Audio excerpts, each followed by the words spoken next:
Assalamualaikum warahmatullahi wabarakatuh. Kami dari kelompok 3 akan menjelaskan tentang manajemen proses dan komunikasi antar proses. Kelompok kami beranggotakan saya sendiri, Aida Solehah, lalu ada Ibnu Putri Rahayu, lalu ada juga Runarni Hairunisa.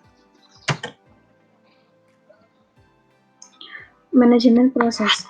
Definisi proses merupakan konsep dalam sistem operasi sehingga masalah manajemen proses adalah masalah utama dalam perancangan sistem operasi. Kedua, konten proses. Proses berisi instruksi, data, program counter, register pemproses, stak data, alamat pengiriman, dan variabel pendukung lainnya.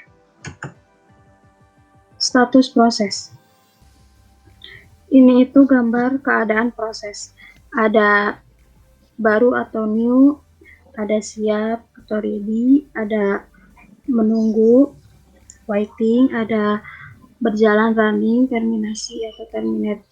New ini tuh proses new baru atau new itu proses sedang dilakukan, running itu instruksi sedang dikerjakan, waiting proses menunggu atau waiting itu proses sedang menunggu sejumlah kejadian untuk terjadi. Ready atau siap itu proses sedang menunggu untuk ditugaskan pada sebuah prosesor. Terminate atau terminasi proses telah selesai melakukan tugasnya. Nama-nama ini disebut arbiter.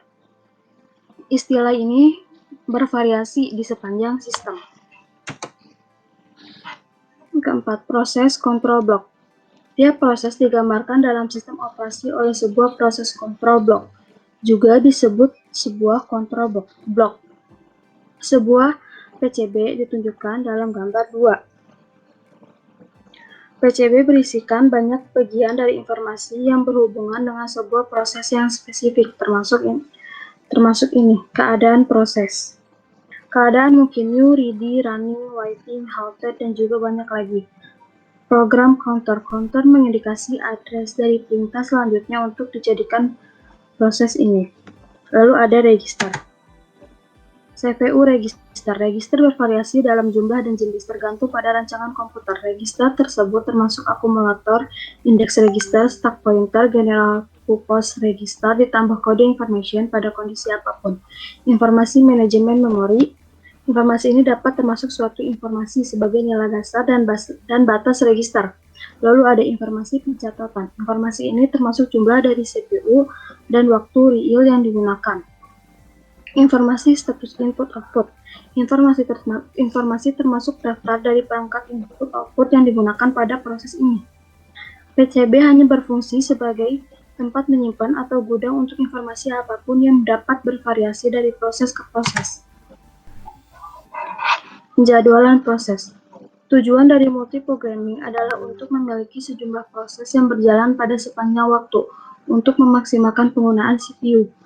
Tujuan dari pembagian waktu adalah untuk mengganti CPU di antara proses-proses yang begitu sering sehingga pengguna dapat berinteraksi dengan setiap program sambil CPU bekerja. Terdapat 3 konsep dasar penjadwalan proses, yaitu yang pertama penjadwalan antrian atau scheduling queue, yang kedua penjadwalan atau scheduler, yang ketiga alih konteks atau switch konteks.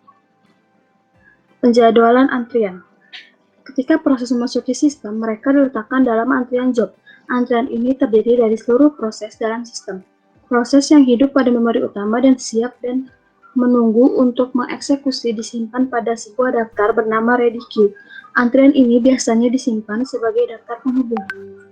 Sebuah header ready queue berisikan petunjuk kepada PCB awal dan akhir.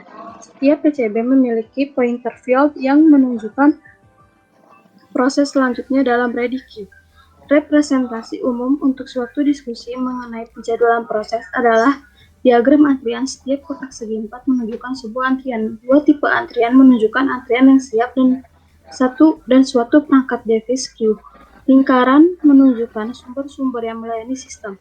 Sebuah proses baru pertama-tama ditaruh dalam ready queue, lalu menunggu dalam ready queue sampai proses tersebut dipilih untuk dikerjakan atau didispatch.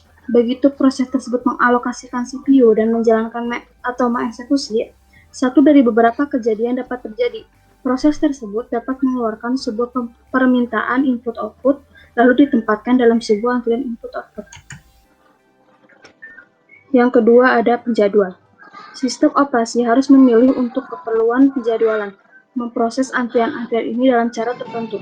Pemilihan proses dilaksanakan oleh penjadwal yang tepat atau cocok. Dalam sistem batch, sering ada lebih banyak proses yang diserahkan daripada yang dapat dilaksanakan segera. Proses ini dipitakan atau disimpan pada suatu alat penyimpan massal, biasanya disket, di mana proses tersebut disimpan untuk eksekusi di lain waktu. Penjadwalan long term atau penjadwal job memilih proses dari pool ini dan mengisinya ke dalam memori eksekusi. Sebuah proses dapat mengeksekusi untuk hanya beberapa milidetik sebelum menunggu permintaan input-output. Seringkali penjadwalan short term mengeksekusi paling sedikit sekali setiap 100 milidetik. Karena durasi waktu yang pendek antara eksekusi, penjadwalan short term haruslah cepat. Jika memerlukan 10 milidetik untuk menentukan suatu proses eksekusi selama 100 milidetik, maka hanya 9% CPU sedang digunakan dibuang hanya untuk pekerjaan penjadwalan. Pada sebagian sistem, penjadwal long term dapat tidak turut serta atau minimal. Sebagian sistem operasi seperti sistem time sharing dapat memperkenalkan sebuah tambahan, penjadwalan tingkat menengah. Ide utama atau kunci di belakang sebuah penjadwalan medium term adalah kadangkala akan menguntungkan untuk memindahkan proses dari memori dan dari pengisian aktif dari CPU, dan maka untuk mengurangi derajat dari multiprogramming. Di kemudian waktu, proses dapat diperkenalkan ke dalam memori dan eksekusinya dapat dilanjutkan di mana proses itu ditinggalkan atau diangkat. Skema ini disebut swapping. Penjelasan selanjutnya akan dijelaskan oleh Irma Putri Rahayu. Selanjutnya yaitu alih konteks atau switch konteks. Mengganti CPU ke proses lain memerlukan penyimpanan suatu keadaan proses lama atau state of old process, dan kemudian beralih ke proses yang baru. Tugas tersebut diketahui sebagai alih konteks atau konteks switch. Alih konteks sebuah proses digambarkan dalam PCB suatu proses, termasuk nilai dari CPU register, status proses dan informasi manajemen memori. Ketika alih konteks terjadi, kernel menyimpan konteks dari proses lama ke dalam PCB hanya PCB-nya dan mengisi konteks yang disimpan dari proses baru yang telah terjadwal untuk berjalan. Pergantian waktu konteks adalah murni overhead, karena sistem melakukan pekerjaan yang tidak perlu. Kecepatannya bervariasi dari mesin ke mesin, bergantung pada kecepatan memori, jumlah register yang harus dikopi, dan keberadaan instruksi khusus seperti instruksi tunggal untuk mengisi atau menyimpan seluruh register. Tingkat kecepatan umumnya berkisar antara 1 sampai 1000 mikrodetik. Yang keenam yaitu operasi pada proses. Sistem operasi dalam mengelola proses dapat melakukan operasi terhadap proses. Operasi tersebut adalah A. Penciptaan proses, B. Penghancuran atau terminasi proses, C. Penundaan proses, D. Pelanjutan kembali proses, E. Pengubahan prioritas proses, F. Memblok proses, G. Membangunkan proses, H. Menjadwalkan proses, I. Memungkinkan proses berkomunikasi dengan proses lain. Pembuatan proses melibatkan banyak aktivitas, yaitu A. Memberikan identitas proses, B. Menyisipkan proses pada senarai atau tabel proses, C. Menentukan prioritas awal proses, D. Menciptakan PCB, E. Mengalokasikan sumber daya awal bagi proses. Hubungan antar proses. Yang pertama yaitu proses yang kooperatif. Proses yang bersifat simultan atau konkuren dijalankan pada sistem operasi dapat dibedakan menjadi yaitu proses independen dan proses kooperatif. Suatu proses dikatakan independen apabila proses tersebut tidak dapat terpengaruh atau dipengaruhi oleh proses lain yang sedang dijalankan pada sistem. Ada 4 alasan untuk penyediaan sebuah lingkungan yang memperoleh terjadinya proses kooperatif. 1. Pembagian informasi, 2. Kecepatan perhitungan atau komputasi, 3. Modularitas, 4. Kenyamanan.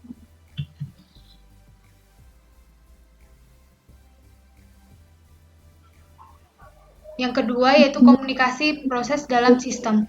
Cara lain untuk meningkatkan efek yang sama adalah untuk sistem operasi, yaitu untuk menyediakan alat-alat proses kooperatif untuk berkomunikasi dengan yang lain lewat sebuah komunikasi dalam proses, atau IPC atau Interprocess Communication. IPC menyediakan sebuah mekanisme untuk mengizinkan proses-proses untuk berkomunikasi dan menyelaraskan aksi-aksi mereka tanpa berbagi ruang alamat yang sama. IPC adalah layanan terbaik dengan menggunakan sebuah sistem penyampaian pesan, dan sistem-sistem pesan dapat diberikan dalam banyak cara.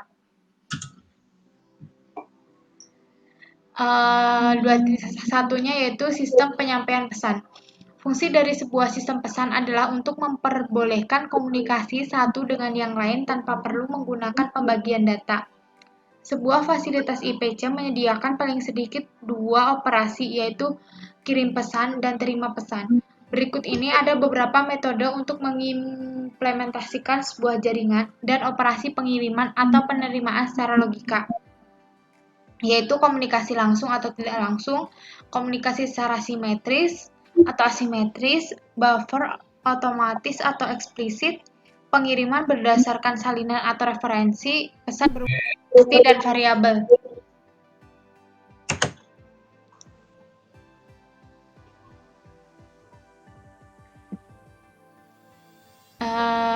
Yang kedua yaitu komunikasi langsung. Proses-proses yang ingin dikomunikasikan harus memiliki sebuah cara untuk memilih satu dengan yang lain. Mereka dapat menggunakan komunikasi langsung atau tidak langsung. Setiap proses yang ingin berkomunikasi harus memiliki nama yang bersifat eksplisit, baik penerimaan atau pengirim dari komunikasi tersebut. Dalam konteks ini, pengiriman dan penerimaan pesan secara primitif dapat dijabarkan sebagai berikut. Send P atau message mengirim sebuah pesan ke proses B, receive Q menerima sebuah pesan dari proses Q. Sebuah jaringan komunikasi pada bahasan ini memiliki beberapa sifat, yaitu sebuah yang didirikan secara otomatis di antara setiap pasang dari proses yang ingin dikomunikasikan. Proses tersebut harus mengetahui identitas dari semua yang ingin dikomunikasikan. Sebuah jaringan adalah terdiri dari penggabungan dua proses.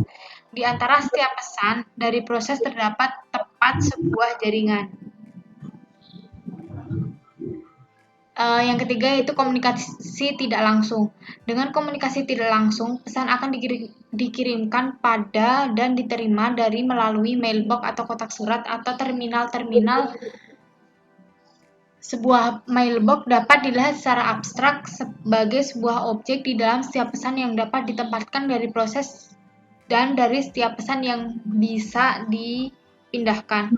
Setiap kotak surat memiliki sebuah identifikasi yang unik. Sebuah proses dapat berkomunikasi dengan beberapa proses lain melalui sebuah nomor dari mailbox yang berbeda. Dua proses dapat saling berkomunikasi apabila kedua proses tersebut sharing mailbox.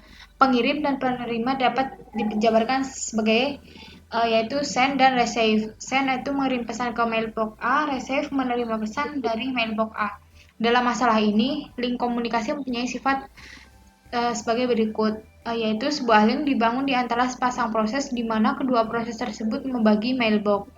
Sebuah link mungkin dapat berasosiasi dengan lebih dari dua proses.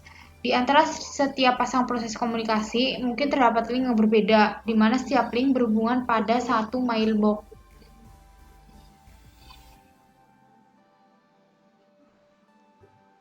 Yang keempat yaitu sinkronisasi.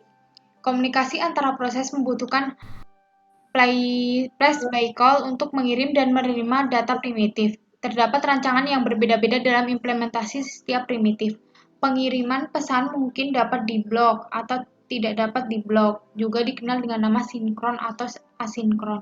Pengiriman yang diblok adalah proses pengiriman diblok sampai pesan diterima oleh proses penerima atau receiving proses atau oleh mailbox. Pengiriman yang tidak diblok yaitu proses pengiriman pesan dan mengkalkulasi operasi. Penerimaan yang diblok yaitu penerima memblok sampai pesan tersedia. Penerimaan yang tidak blok yaitu penerima mengembalikan pesan valid atau null. Yang kelima yaitu buffering. Baik komunikasi itu langsung atau tidak langsung, penukaran pesan oleh proses antrian sementara. Pada dasarnya terdapat tiga jalan di mana antrian tersebut diimplementasikan. diimplementasikan. Yang pertama yaitu kapasitas 0, zero capacity. Antrian mempunyai panjang maksimum 0, maka link tidak dapat mempunyai penungguan pesan. Dalam kasus ini, pengirim harus memblok sampai penerima menerima pesan. Yang kedua yaitu kapasitas terbatas atau bounded capacity. Antrian mempunyai panjang yang telah ditentukan. Paling banyak pesan dapat dimasukkan. Jika antrian tidak penuh ketika pesan dikirimkan, pesan yang baru akan menimpa dan pengirim-pengirim dapat melanjutkan eksekusi tanpa menunggu. Link mempunyai kapasitas terbatas. Jika link penuh, pengirim harus memblok sampai terdapat ruang pada antrian. Yang ketiga yaitu kapas tak terbatas, unbounded capacity. Antrian mempunyai panjang yang tak terhingga, maka semua pesan dapat menunggu di sini. Pengirim tidak akan pernah diblok. Pembahasan selanjutnya akan dibahas oleh Nurani Hoironisa. Lalu yang ketiga ada thread. Banyak sistem operasi modern telah memiliki konsep yang dikembangkan agar memungkinkan sebuah proses untuk memiliki eksekusi multi-thread agar dapat secara terus-menerus mengetik dalam karakter dan menjalankan penyocokan ejaan di dalam proses yang sama, maka sistem operasi tersebut memungkinkan proses untuk menjalankan lebih dari satu tugas pada satu waktu. Thread atau kadang-kadang disebut proses ringan adalah unit dasar dari utilasi CPU. Di dalamnya terdapat ID thread, program counter, register, dan stack, dan saling berbagi dengan thread lain dalam proses yang sama.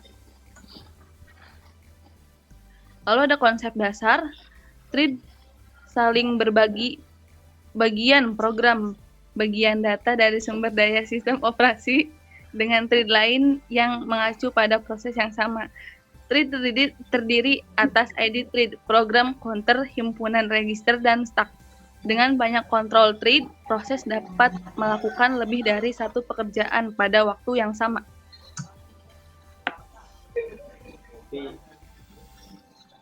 Lalu ada user thread. User thread didukung oleh kernel dan diimplementasikan oleh thread library di tingkat pengguna. Library mendukung untuk pembentukan thread, penjadwalan, dan manajemen yang tidak didukung oleh kernel.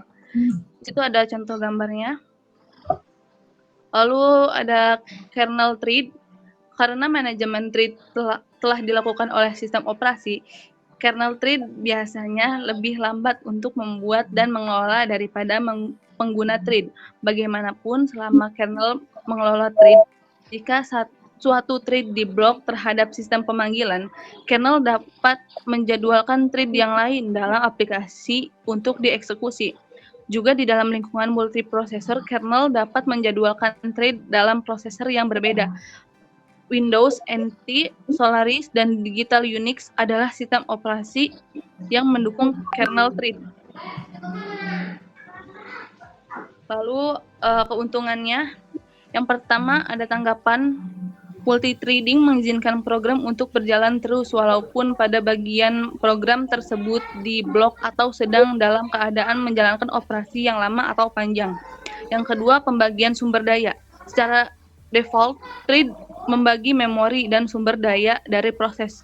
Yang ketiga, ada ekonomis, mengalokasi memori dari sumber daya untuk membuat proses adalah sangat mahal.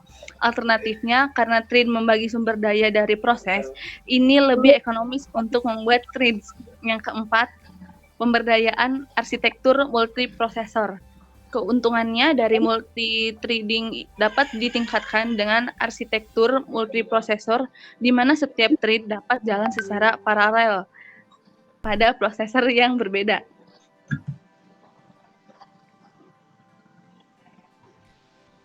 Lalu yang keempat ada model multithreading. Dalam subbab sebelumnya telah dibahas pengertian dari thread. Keuntungannya, tingkat atau levelnya seperti pengguna dan kernel. Sistem-sistem yang ada sekarang sudah banyak yang bisa mendukung untuk kedua pengguna dan kernel thread, sehingga model-model multithreading-nya pun menjadi beragam. Implementasi multithreading yang umum akan kita bahas Ada 3, yaitu model many to one to one, dan many to many. Yang pertama ada model many to many. Model many to many ini memetakan beberapa tingkatan pengguna thread hanya ke satu buah kernel thread. Manajemen proses thread dilakukan di ruang pengguna sehingga menjadi efisien. Tetapi apabila sebuah thread melakukan sebuah pemblockingan terhadap sistem pemanggilan, maka seluruh proses akan diberhentikan. Kelemahan ini dari model ini adalah multi-thread tidak dapat berjalan atau bekerja secara paralel di dalam multiprosesor dikarenakan hanya satu thread saja yang bisa mengakses kernel dalam satu waktu. Lalu yang kedua ada model one to one. Model one to one memetakan setiap thread pengguna ke dalam satu kernel thread. Hal ini membuat model one to one lebih sinkron daripada model many to many, dengan mengizinkan thread lain untuk berjalan ketika suatu thread membuat pemblockingan terhadap sistem pemanggilan. Hal ini juga mengizinkan multi-thread untuk berjalan secara paralel dalam multiprosesor. Kelemahan model ini adalah dalam pembuatan thread pengguna dibutuhkan pembuatan korespondensi thread pengguna, karena dalam proses pembuatan kernel thread dapat mempengaruhi kinerja dari aplikasi. Maka kebanyakan dari implementasi model ini membatasi jumlah thread yang didukung oleh sistem model one to one diimplementasikan oleh Windows NT dan iOS 2. Lalu selanjutnya ada model many to many. Beberapa tingkatan thread pengguna dalam menggunakan jumlah kernel thread yang lebih kecil atau sama dengan jumlah thread pengguna.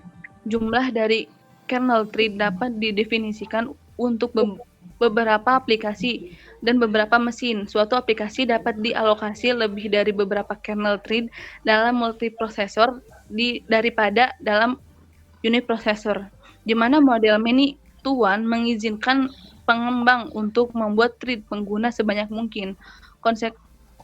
Konsekuensi tidak dapat tercapai karena hanya satu thread yang dalam dijadwalkan oleh kernel dalam satu waktu. Model one to one mempunyai konkurensi yang lebih tinggi, tetapi pengembangannya harus hati-hati untuk tidak membuat terlalu banyak thread tanpa aplikasi, dan dalam kasus tertentu mungkin jumlah thread yang dapat dibuat dibatasi. Mungkin itu saja yang dapat kelompok kami sampaikan. Kurang dan lebihnya mohon maaf. Wabillahi taufiq wal hidayah. Wassalamualaikum warahmatullahi wabarakatuh.